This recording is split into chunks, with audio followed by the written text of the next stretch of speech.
போனால் 2, அது நாம் படித்த கணக்கு. 3இல் 1 போனால் 2 அல்ல, அது வேறு என்பதனை முஸ்லிம் லீக் தலைமை நாளை நிரூபணம் செய்யும். பொறுத்திருந்து பாருங்கள். எங்களுக்கு தெரியும் எங்கே தட்ட வேண்டும், எப்படி நம்முடைய அனுகூலத்தை பெறுவதற்கு நியாயமான முறையிலே செல்ல வேண்டும், எந்த வகையில் யாரிடத்தில் எடுத்துச் சொன்னால் இந்த சமூகத்திற்கு பலனளிக்கும் என்கிற எல்லா வித்தைகளையும் எங்களுடைய தலைவர்கள் கற்று தெளிந்திருக்கிறார்கள்.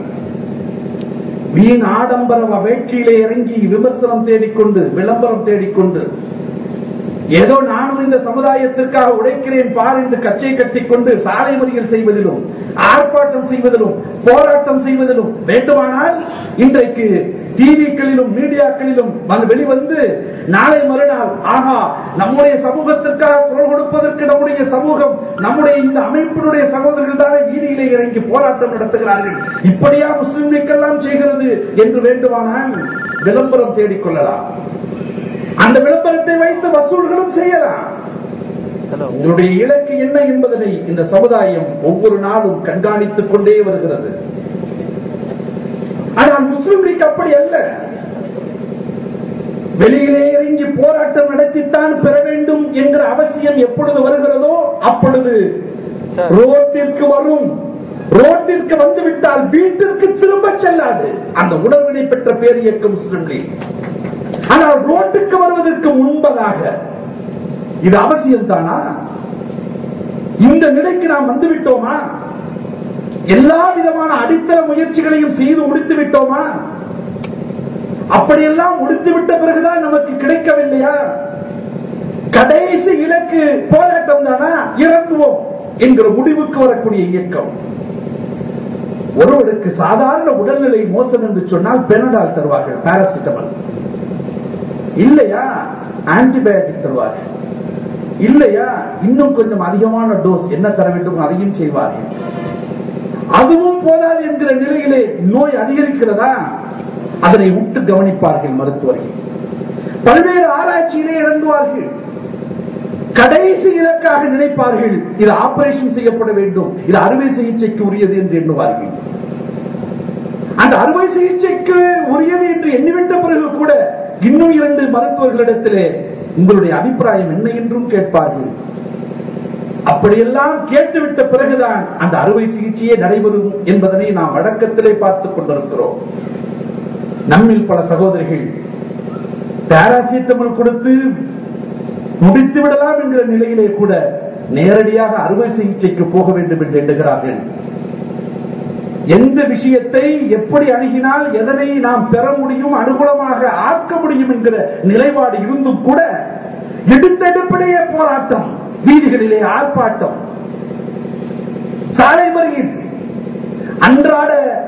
அன்றாட நடைமுறை வாழ்க்கைக்கு உகந்த பொதுமக்களுடைய வாழ்க்கை எப்படி பாதிப்படைந்தாலும் அதை பற்றி பரவாயில்லை, உடனே ஒரு போராட்டம்.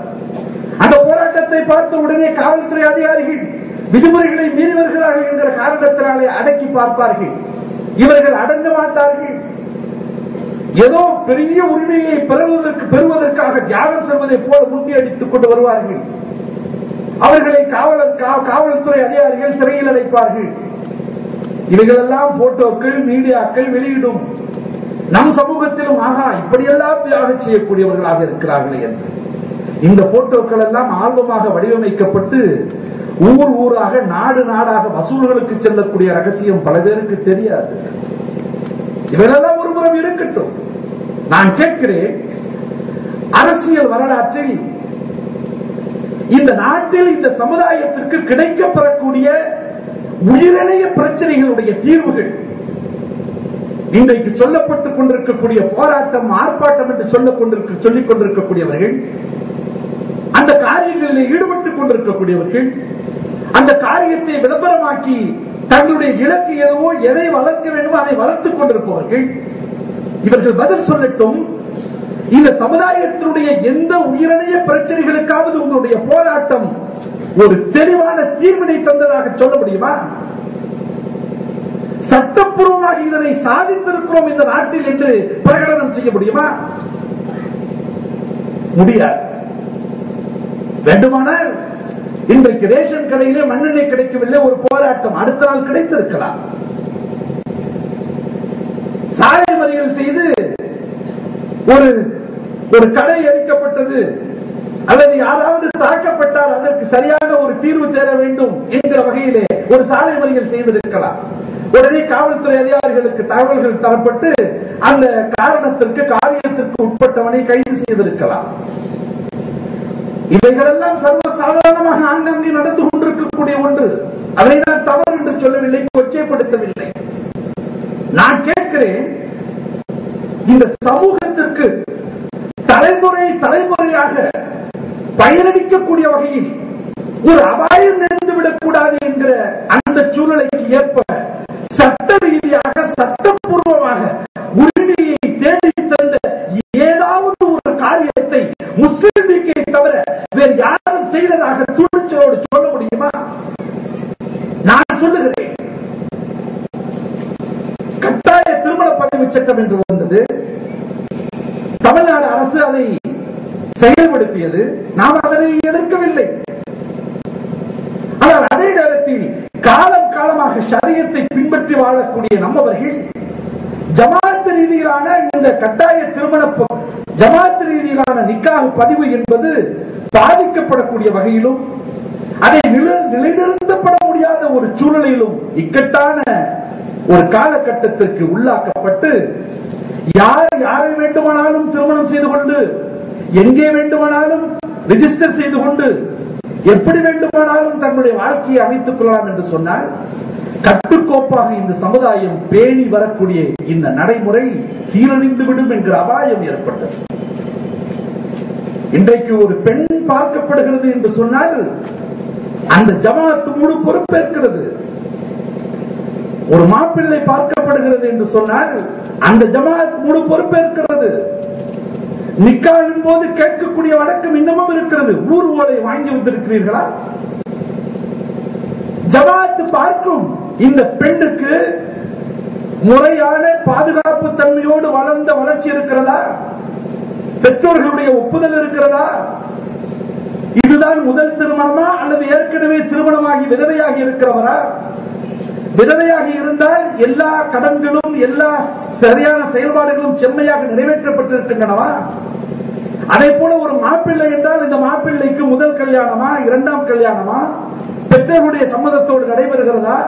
இவைகளெல்லாம் ஜமாத் பார்த்து ஜமாத்தினுடைய பிரமுகர்களுடைய முன்னிலையிலே இவர்தான் மாப்பிள்ளை இதுதான் பெண் என்பதனை பிரகடனப்படுத்தி சங்கத்தின் உலமா பெருந்தகைகளை மஜ்லிஸிலே அமர வைத்து கண்ணியத்தோடு நடைமுறைப்படுத்தப்பட்டு வரக்கூடிய நிக்காஹ் என்கிற முறைக்கு இந்த கட்டாய திருமண பதிவு சட்டம் என்பது மிகப்பெரிய சவாலாக அமைந்ததே.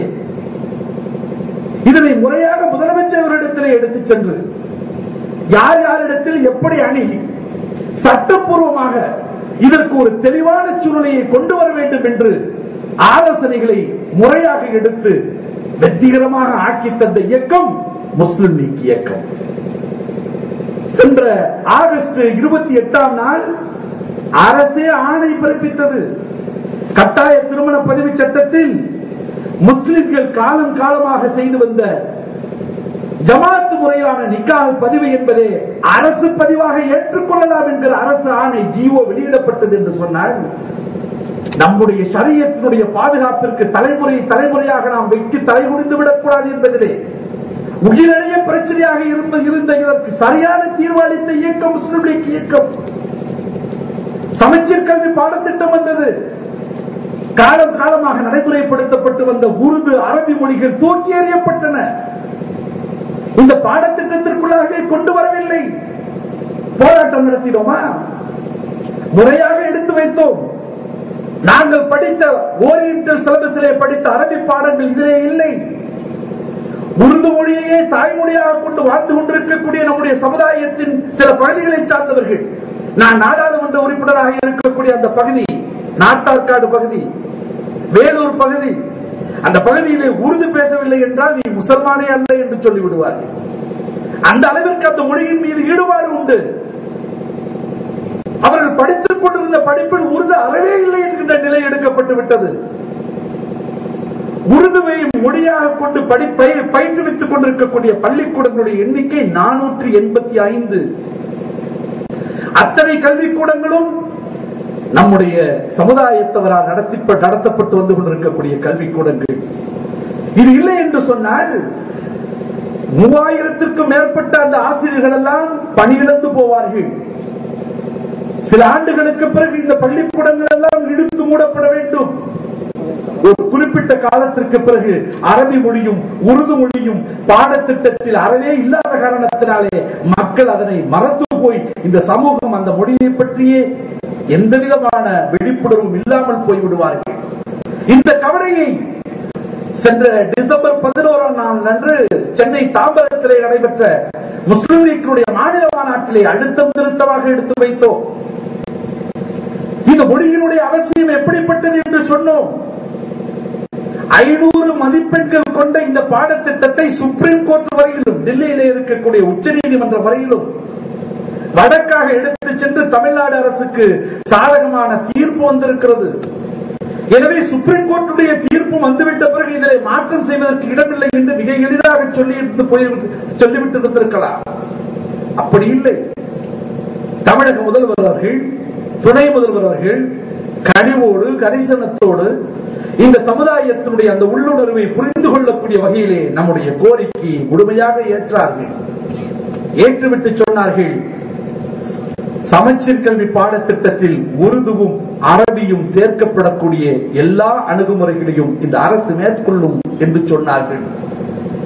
சொன்னதோடு விட்டுவிடவில்லை. நாங்கள் மீண்டும் வலியுறுத்தினோம். அந்த மாநாட்டில் தீர்மானமாகவே கொண்டு வந்தோம். மாநாட்டிலே பேசுகிற போது தமிழக முதல்வர் மாண்புமிகு டாக்டர் கலைஞர் அவர்கள் அந்த மேடையிலேயே சொன்னார், சமச்சீர் கல்வி பாடத்திட்டத்தில் உருதுவும் அரபியும் சேர்க்கப்படுகிறது என்கிற அறிவிப்பை வெளியிட்டார். அதோடு மாத்திரமல்ல, அந்த மாநாடு முடிந்து 3 நாட்களில் ஜீவோவும் வெளியாகியது. அந்த ஜீவோ வெளியானதை எடுத்து படித்து பார்த்தோம். ஆச்சரியத்தினுடைய உச்சக்கட்டம் என்ன தெரியுமா? அது சமச்சீர் கல்வி பாடத்திட்டத்தில் உருதுவும் அரபியும் சேர்க்கப்பட்டு மற்ற சிறுபான்மை மொழி பாடங்களும் சேர்க்கப்படுகின்றன என்று மாத்திரம்தான் அந்த ஆணையிலே இருக்க வேண்டும். அரசு வெளியிடக்கூடிய ஜிஓவில் யார் கேட்டார்கள், எப்பொழுது கேட்டார்கள், எதற்கு கேட்டார்கள் என்கிற காரண காரியங்கள் எந்த காலத்திலும் இடம்பெறாது. கேட்கப்பட்ட கோரிக்கைகள் ஏற்கப்படுவதையானால் அந்த கோரிக்கை அந்த ஆவணத்திலே பதியப்பட்டு இது ஜீவோவாக தரப்படுகிறது என்று மட்டும்தான் அரசிலிருந்து வரும். எனவே முறையாக எப்படி வந்திருக்க வேண்டும்? அரபி மொழியும் உருது மொழியும் சமச்சீர் கல்வி பாடத்திட்டத்தில் சேர்க்கப்பட்டன என்றுதானே வந்திருக்க வேண்டும். அந்த அரசு ஆணையிலே எப்படி வந்தது தெரியுமா? சிறுபான்மை சமுதாயத்தவரின் கோரிக்கைகளுக்கு ஏற்ப சென்னை தாம்பரத்தில் நடைபெற்ற மாநில மாநாட்டில் இந்திய யூனியன் முஸ்லிம் லீக் வைத்த தீர்மானத்தை ஏற்றுக்கொண்டு சமச்சீர் கல்வி பாடத்திட்டத்தில் உருதுவும் அரபியும் மற்றும் சிறுபான்மை பாடங்களும் சேர்க்கப்படுகின்றன என்ற அறிவிப்பு வந்திருக்கிறது என்று சொன்னால் இது சரித்திரம், இது வரலாறு. ஒரு 100 ஆண்டுகளுக்கு பிறகு உருது மொழிக்காகவும் அரபி மொழிக்காகவும் இந்த இயக்கம் செய்த தியாகம் என்ன, சாதனை என்ன என்று யாராவது கேட்பார்களேயானால் அரசனுடைய ஆணை, அதிலே பதியப்பட்டிருக்கக்கூடிய பதிவு ஒரு எடுத்துக்காட்டாக நிமிர்ந்து நிற்கும். இந்த வேலையை செய்தது யார்? முஸ்லிம் லீக் போராட்டம் நடத்தியதா? ஆர்ப்பாட்டம் நடத்தியதா? அது மாத்திரமல்ல, 1991 தனியார் நடத்தக்கூடிய கல்விக்கூடங்களுக்கு அரசு மானியம் கிடையாது. ஆசிரியர்களுக்கும் சம்பளம் அரசு தராது. அப்படியானால் நீங்கள் கல்விக்கூடங்கள் நடத்திக் கொள்ளலாம் என்கிற உறுதிப்பாட்டை வாங்கிக் கொண்டுதான் அரசு அங்கீகாரம் தரும். பள்ளிக்கூடங்கள் நடத்திக் கொண்டிருக்கக்கூடிய பல்வேறு தனியார் நிறுவனங்களுடைய நிர்வாகிகளுக்கு நன்றாக தெரியும். இதன் காரணமாக சொந்த செலவிலே அந்த நிர்வாகம் சம்பளம் கொடுக்க வேண்டும் என்று சொன்னால் ஆசிரியர்களுக்கு அதிகபட்சம் 3000, 4000 ரூபாய் தருவார்கள். ஆனால் அரசு வழங்கக்கூடிய சம்பளத்தை பெறக்கூடிய ஆசிரியர்கள் 15,000 20,000 என்று பெறுவார்கள். எப்பொழுது அப்படிப்பட்ட வாய்ப்பு வருகிறதோ இந்த நல்ல ஆசிரியர்கள் பள்ளிக்கூடத்திலிருந்து சென்று விடுவார்கள். அது நியாயம்தான். 3,000 4,000 வாங்கி கொண்டு பொழுதை கடத்த முடியாது. அதற்கு அதிகமாகவும் எந்த நிர்வாகமும் சம்பளமும் தர முடியாது. ஆனால் இதனை அடிப்படையாக வைத்து 91 இன்றைய காலம் வரையிலும் அரசு இதையே செய்து கொண்டிருக்கிறது. இதனால் பாதிக்கப்பட்டிருக்கக்கூடிய கல்வி நிறுவனங்களில் பெரும்பாலான கல்வி நிறுவனங்கள் சிறுபான்மை முஸ்லிம் சமுதாயத்தவரால் நடத்தப்பட்டு வந்து கொண்டிருக்கக்கூடிய கல்வி நிறுவனங்கள். எனவே அரசு மானியம் வழங்கப்பட வேண்டும், ஆசிரியர்களுக்கு சம்பளமும் அரசிடமிருந்து வழங்கப்பட வேண்டும் என்ற கோரிக்கையை முஸ்லிம் லீக் எடுத்து வைத்தது. கனிவோடு பரிசீலனை செய்த கலைஞர் அவர்கள் தேர்தல் அறிவிப்பு வருவதற்கு 4 அல்லது 5 நாட்களுக்கு முன்பாக தனியார் நடத்தக்கூடிய பள்ளிக்கூடங்களுக்கு அரசு மானியம் வழங்கப்படும், ஆசிரியர்களுக்கு அரசு சம்பளம் வழங்கப்படும் என்ற அறிவிப்பை தந்திருக்கிறார் என்று சொன்னால், சிறுபான்மை சமுதாயம் நடத்தக்கூடிய பள்ளிக்கூடங்களுக்கு இத்தகைய வாழ்வுரிமையை வாங்கி தந்த பேர் இயக்கம் எது? முஸ்லிம் லீக். யார் செய்தது? எண்ணி பார்க்க வேண்டாமா? நான் கேட்கிறேன், போராட்டங்கள் ஆர்ப்பாட்டங்கள் என்று எத்தனையோ முறைகளிலே செயல்பாடுகளிலே இறங்கி நாங்களும் கூட்டத்தை கூட்டி காட்டுகிறோம் என்று சொல்லி